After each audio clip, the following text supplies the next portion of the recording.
What is going on, FA Nation? John Impemba here with James Grande. Welcome into the Fantasy Alarm MLB DFS Game Day Playbook live show. And this slate just got turned upside down, all around on its head.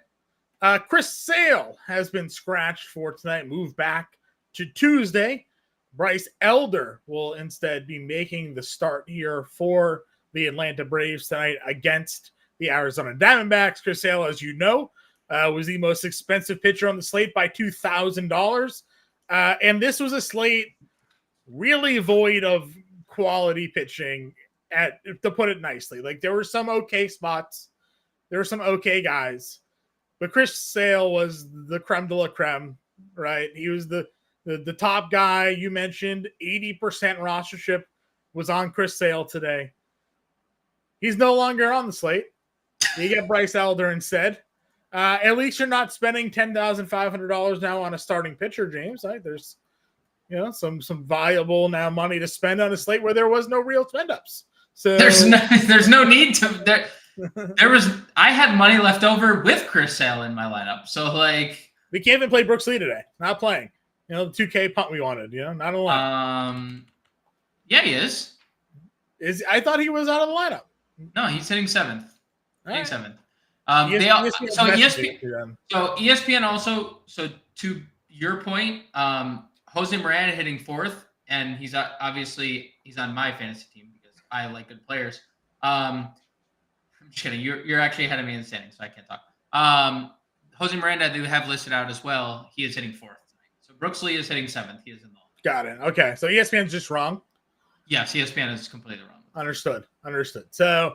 Anyways, there's I don't even really know what to do at this point. We appreciate you all tuning in. If you want to hit that like, hit that share, hit that subscribe button, it's a free way to support the work we do here on the Fantasy Alarm YouTube channel. You were on the playbook. Obviously, changes are going to be made there. And we'll have updated news and ownership as we move along after the show here today. But even DraftKings currently still has Chris Sale. What is Elder's price? $8K. So we have an $8K Bryce Elder now in the mix for tonight's main slate. If we start at pitching, who does that make your number one starter for tonight? Obviously, this becomes a much more challenging pitching slate. So the Prince, I think if you missed it, Chris Sale was just ruled out, so you made it on time, but Chris Sale is no longer pitching. My number one pitcher, if we're talking about, I guess it doesn't matter, but I guess dollars, would be Andrew Abbott.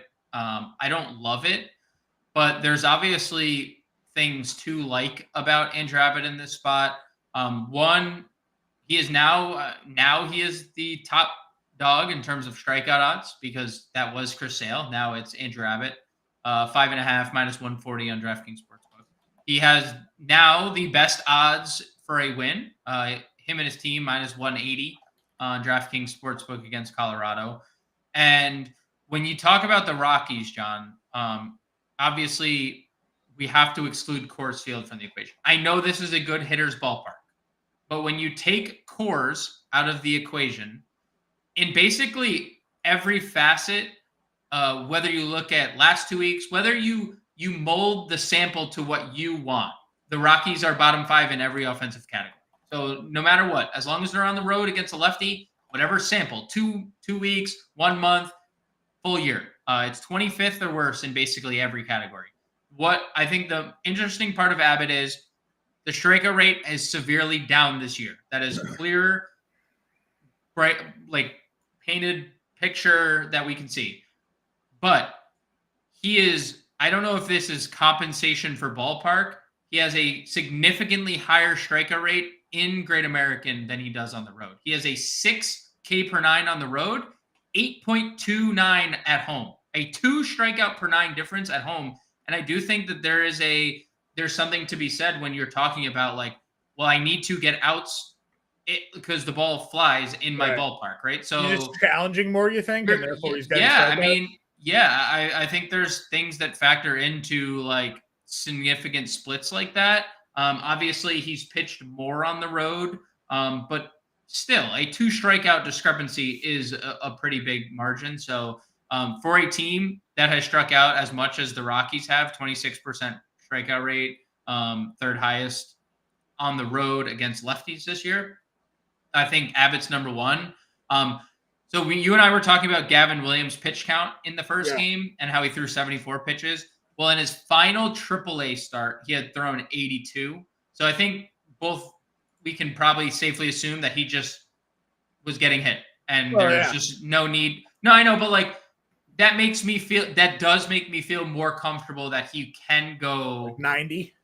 Yeah, get somewhere close to 90. So I actually like some Tigers tonight from the left side of the plate specifically, and they do have 3 lefties at the top of their lineup in their first 4 batters. So I think that's going to be a problem. But obviously, Gavin Williams still ultimately faces a team bottom 3 in every offensive category against right-handed pitching with a 25% strikeout rate, and he is a big favorite in Vegas. So I think those 2 are where we start. The Elder, I think it's worth at least talking Elder a little bit. Sure. He looked good in his return, and the peripheral stats kind of back that up too. No luck. I mean, 3 ERA, 305 xFIP. The strikeouts were whatever, but 6 innings against St. Louis, who's pretty decent against right-handed pitching. But obviously, he's facing an Arizona Diamondbacks team since June 1st, or over the last 2 weeks, ranking 2nd or 1st in basically every offensive category against right-handed pitching. And, that's they where flipped their own script. They were struggling against lefties and now hitting righties. So so I mean, I'm like, if you want to play Elder, like Godspeed, but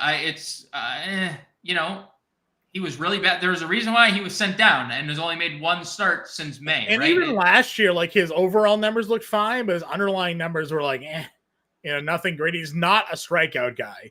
No. So you got to put a lot of balls in play in Arizona. Like that could be troublesome. Probably makes Jock Peterson again one of my favorite outfielders for today for sure. When we get there. All right. I mean, like again, it's only a 5-game slate. There isn't a lot to talk about pitching wise. You get past Williams and Abbott. Our guy in the chat here saying he likes Daniels and Diaz. This has to put Diaz maybe a bit more on the playbook here, right? I mean, listen, we were willing to double stack this game with Sale and Diaz before, but there was almost no win equity for Diaz in that matchup. There's some win equity here now for him, if assuming Elder looks like he's been this season. I wrote Diaz up in today's playbook that you can catch at fantasyalarm.com today with the All Pro subscription. But like obviously this does, as you mentioned, like make things more appealing.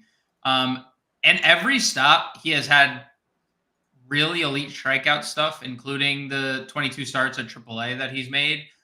Pitching in the PCL, he was not pitching in the Northeast League that it was probably snowing in the middle of, still snowing at like the beginning of June and like cold weather and no one can hit. Like he's been pitching in the PCL since getting called up and had a sub-3 or like right around a 3 ERA, over strikeout per inning. I like the strikeout upside here.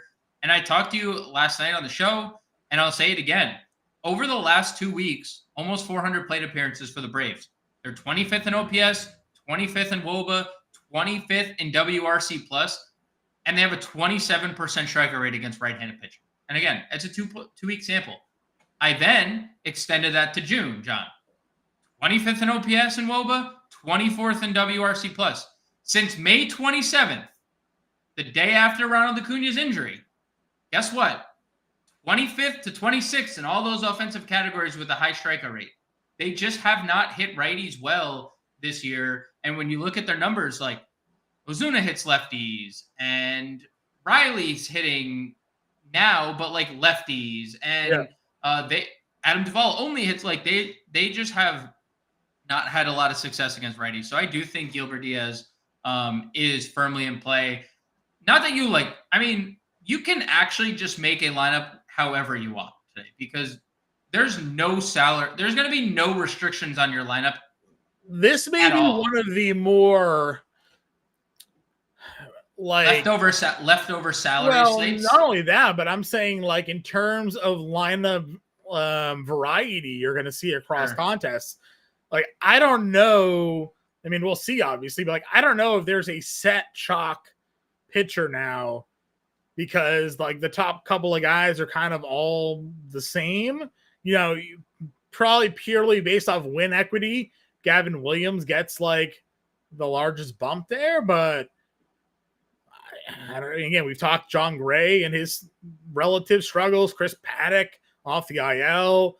Daniel was the 27-year-old career minor leaguer that caught lightning in a ball start one, got beat up by the A's start two. Like we're not too excited about his Texas Rangers start tonight. So, you know, like we're not going to go flexing versus Minnesota, though there was, you know, some distrust in our YouTube chat today of the Minnesota Twins.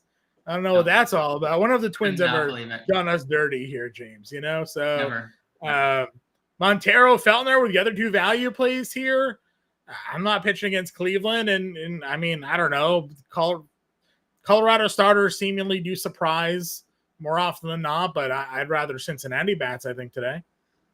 Well, we got to talk about the Cincinnati bats. I don't know if you've seen Cincinnati lineup, but it is a treat. It is a treat. I mean, we said it on the show last night. Friedel, Fraley, and Nick Martini. They trade for Austin Slater. So traded for Austin Slater. Edwin Rios back from the dead, hitting 6th tonight. They called up Reese Hins, making his major league debut. It's an interesting second half of their lineup. Feltner has been fine against righties. We could just just talk, like you're right about the Daniel front. I don't like the spot for him at all with how good Texas has been. I mean, it's a small sample, but since July 1st, Texas has an 860 OPS, 170 ISO. You look at their team too, they're all crushing right-handed pitching, all of them. I mean, Seager and Nathaniel Lowe and Wyatt Langford's hitting everybody, and even Jonah Himes at like a 900 OPS over like the last 2 weeks. So don't love Daniel. The Paddock thing we talked about on the show is very nerve-wracking.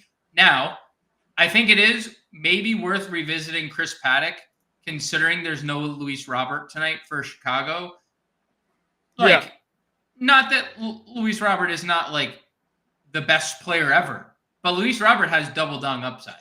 And now you remove that from their lineup, and the back half of their lineup is Paul DeJong, Lynn Sosa, Nicky Lopez, Martin Maldonado. Vaughn and Sheets are your 3-4. Maybe you go Paddock, but obviously the arm fatigue is a little bit of a concern there. But he didn't make a rehab, so we're just completely in the dark when it comes to Paddock, right? No rehab starts, hasn't pitched since June 21st.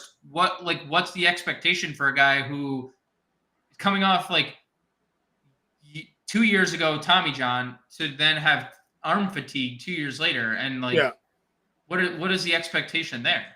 Yeah, that's what I'm saying. Like it's very risky, right, to play. So, again, pitching feels like it's gonna be a crapshoot. Let's move on over to catcher here. Where are we looking to go at catcher today? I mean, you could play Jeffers if you're stacking Twins. I like the lefties better than the righties against Flexen. Tyler Stevenson's fine. Another spot though, Feltner's been better against righties. Honestly, my favorite catcher of the night is Jonah Heim at $3,300. He's been really good of late. 380 average, 1,000 OPS over his last 10 games. We know he has a big ceiling. He's a pretty powerful dude. This is the better end of his split this year. So 3,300 for Jonah Heim is where I've plugged. Bo Naylor is firmly in play for me. Homered yesterday, gets Kiner Montero. Kiner Montero, looking at his some of his minor league numbers, really struggles with lefties. And that's kind of been the case throughout his minor league stints. And now we're talking about a guy who has, again, struggled with the home run ball. And you could, like the Nailers, that's what both of them do. So Heim and Naylor are probably the first two priority catchers for me. Sure. Yeah, and again, smaller slate, so you're kind of taking some darts. Obviously, Arizona guys come a bit more in play, though. Moreno, we like more against lefties and righties. not a lot of real value here. Again, you're taking some shots on guys like you mentioned, and Heim for me was certainly a priority. First base then. What are we looking to do today? Josh Naylor for sure if you're spending up. Obviously, with no sale, it makes it incredibly easy. You and I talked about this last night, right? We were talking about Cleveland and how expensive they are. Well, now there's no Chris Sale. Like you can comfortably play Cleveland. Also, did you see who's hitting second tonight for Cleveland? Who? Angel Martinez. We were talking about him last night. Yeah. So like if there's ever like a connecting stack for a way to get like Naylor, Ramirez, Kwan, who are all incredibly expensive. Like Angel Martinez is obviously like the glue guy there hitting second, but Josh Naylor, 56. Obviously, Christian Walker is like really in play now that Bryce Elder's back on the mound. Because of how well he's hit righties. He's actually been better against righties all year long. And Bryce Elder, I was just looking at the Elder splits. A lot of fly balls for Bryce Elder, which actually, he was better in the start back. His first start back, 56% ground ball, which is not great. But I like Christian Walker. Candelario, 4,300. I know he's struggling, but lefties have really crushed Ryan Feltner. Nathaniel Lowe, 37. Canna, if you're not a Gavin Williams believer, at 3,500. He's hitting third. And then, I mean, hey, man, Edwin Rios, $2,000, hitting sixth in Great American. Yeah. It's a little bit interesting just given the Feltner struggles against lefties. I mean, lefties have a 313, 356, 526 split against Feltner this year. So hit 2K, hitting sixth, might not need to do it, but it's not a bad spot. Edwin Rios, for one thing, can hit home runs. And he's $2,000.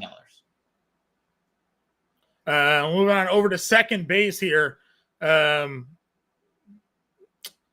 Obviously, again, a position we talked about last night. We liked Cole Keith at $3,100. You mentioned liking some Tigers today against Williams.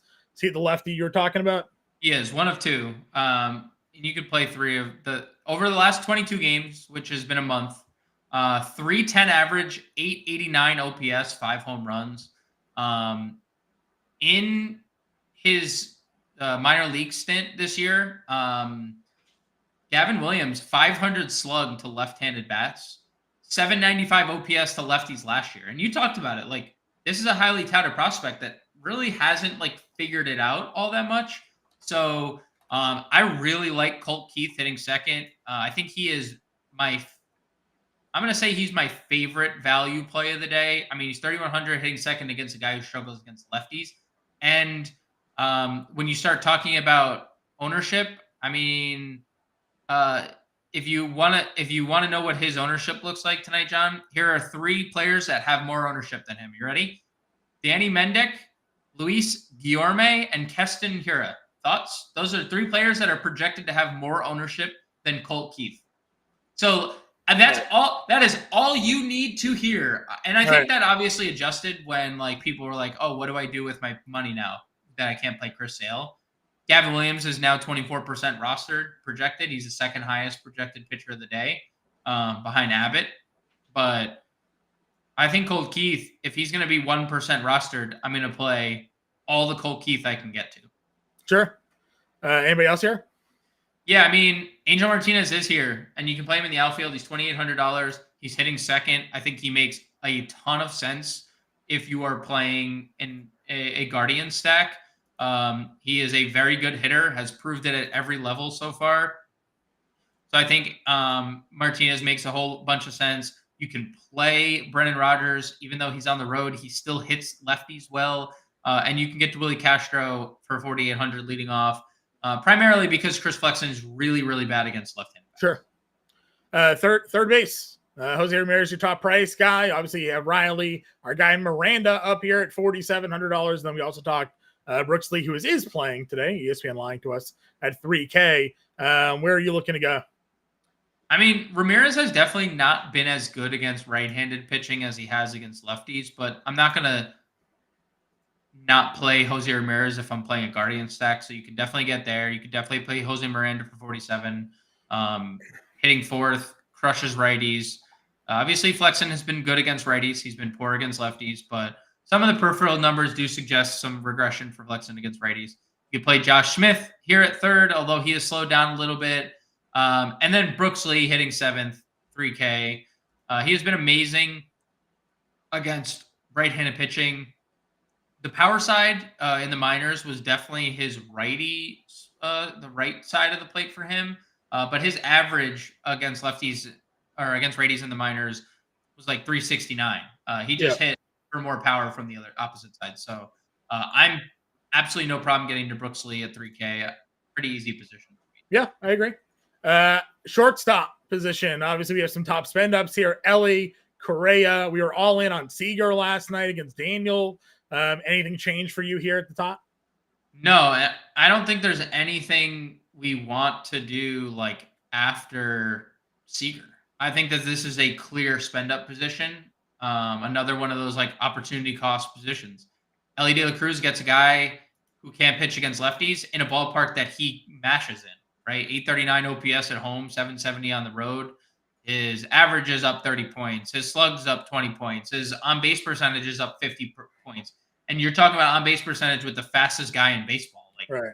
that matters like quite a bit. So Elliott 63. This is a day I wish he had still his shortstop third base eligibility that he had in the beginning of the year, because then we could just plug Ellie and Seager in and move on. Corey Seager's been one of the hottest hitters in baseball. 12-game hit streak, multi-hit games in 3 of 4. Every time you look up, Corey Seager has a multi-hit or a extra base hit. And now you're getting a guy in Davis Daniel that has allowed a lot of fly balls in his first couple games. Has had a near 40% fly ball rate through his minor league career as well. So Ellie and Seager stand out. It's interesting to see Correa in the lineup after getting hit again. This is the second straight time this has happened where we think he's out, and then he comes he just plays. So you can play any of those three. I'm telling you, like, this just doesn't feel like a position you need to go down much further. Worth noting, Javi Baez, worst player in Major League Baseball, is back. Maybe a reason to play Gavin Williams. Sure. Moving on over then to the outfield here. Again, there wasn't many spend up plays today. So, like, does anything jump out to you here? To Don's question real quick, Colt Keith is my guy tonight for second base. So if you want to, if you're looking at second base, here's a question for anyone that is also in this dilemma. Colt Keith would be my guy there. And yeah, Chris Sale, that kind of sucks. Sorry, what was the outfield? Yeah, we're moving on to outfield. I was wondering where we were looking to go here. So my top option in the playbook is actually Riley Green. This was the other lefty that I wanted against Gavin Williams. On the year, Riley Green, 533 slug, 925 OPS, 246 ISO, 396 WOBA against righties. He just strikes out, right? Like strikes out a lot. We know that about Riley Green, but all of his damage this year has been coming against righties. Already profiled, Gavin Williams struggles against lefties. So I really like Riley Green. Just needs to make contact and not strike out a gajillion times. I do think Stephen Kwan is in play, and I do think it makes things easier to get to Stephen Kwan without Chris Sale and with the connector of Angel Martinez sitting second, right? Because that was your issue with the Guardians last night. Like, why would I pay 56 for Stephen Kwan or 58 for Stephen Kwan? When you're paying a 10 for Sale, right? Yeah, and now without that, like, well, we might be paying 6K Wilbur and Andrew Abbott 8.5 as our SP1 or 8.2 as our SP1. Yeah. So I think Kwan's in play. I mentioned Jock Peterson obviously already. 47's there. Yes, for sure.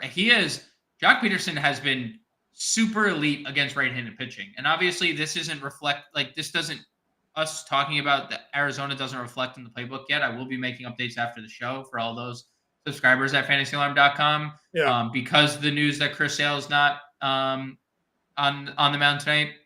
But yeah, Jock has been incredibly elite against right-handed pitching all year long. Yeah, I'm with you there. Obviously, lately not great, but lefty splits awesome. All of Minnesota for me. I don't mind going up against Flex there, Buxton. Pham against Paddock in the mid tier. You want to go more like Kepler, Eloy, like any. Again, we're a small slate, so a lot of these guys down here are people we're looking at. Yeah, I like Kepler current form and Larnack against righties. Lefties have dominated Chris Flexen. So I've said it throughout the show. That's the direction that I want to be on for when it comes to Minnesota. I think that there's a lot of interesting plays too under 4K for primarily Wyatt Langford. I even cover Boyd Wyatt Langford on the playbook tonight. He has been nothing short of amazing, right? He has been so good. His OPS over the last 2 weeks sits just below 1,000 against right-handed pitching. Has multiple just monster games over that span too, like 2 4-hit games. He has a cycle in that span. So Wyatt Langford, Schneemann has hit right-handed pitching well for Cleveland, hitting 7th tonight. Has some pop in the outfield. I mentioned Wenzel Perez. He's leading off tonight. He's another lefty against Gavin Williams. He's been pretty good of late. Yep. Kind of has like the speed power combo. Like, wish he was running more because like he's clearly very fast. He has 11 doubles, 5 triples, and can run. He's just not stealing bases. So sure. I would like to see a little bit more of that. But he gets on base quite a bit. I think this puts like Alec Thomas in play now, $3,100. Now that Bryce Elder, like there's a lot to like about Arizona now that this change has been made. And then we already talked about Angel Martinez, but for anyone that missed it at second base, Angel Martinez hitting 2nd for Cleveland. Sure. All right, let's get a lineup build. Leotes too. Leotes on freaking fire of late. Hits in a bunch of straight games and hitting like 400 his last 10. $2,800. Leotes Taveras there, 4-33, 984. Pick your starters, man. You're building the lineup. Where are we going? Let's go Abbott and Gilbert. I still think people are gonna shy away from the Braves tonight, and not realizing how poor the Braves have been against right-handed pitching. And I'm willing to take a shot on a slate like this. I'm willing to take shots. That's it. I'm willing to take shots on a pitcher, and I saw Coach Chris talk about Chris Paddock. I feel it's just not. There's just too many questions with Chris Paddock. Too many questions with John Gray. Too many questions with a lot of these starters for me. So I'm going to go with Gilbert, the unknown strikeout artist. Walker and Keith for us for a second and catcher. Seager at short. What's our third baseman? Are we leading or Miranda? We just play Ellie. Third. And that gives us 5,400 for the outfield. So I know which Green, Quan, and plug Miranda in and see because it's like over 100 off. Well, play Langford for sure in the outfield. And then come off Stephen Quan. Let's do Jock 47, and then we can. This is going to be a slate where you eat money. We don't need to. We don't need to spend. Right? We're not going to get to Miras. Yeah, we don't need to spend. So, guys, $1,000 left over. It's a 5-game slate. No spend ups today. So, Abbott, Diaz, Chaim, Walker, Keith, Miranda, Seager, Green, Peterson, and Langford. That's what we're looking at here. Get us in the Discord. Find us on Twitter. We'll be back tomorrow. Big slate for Tuesday.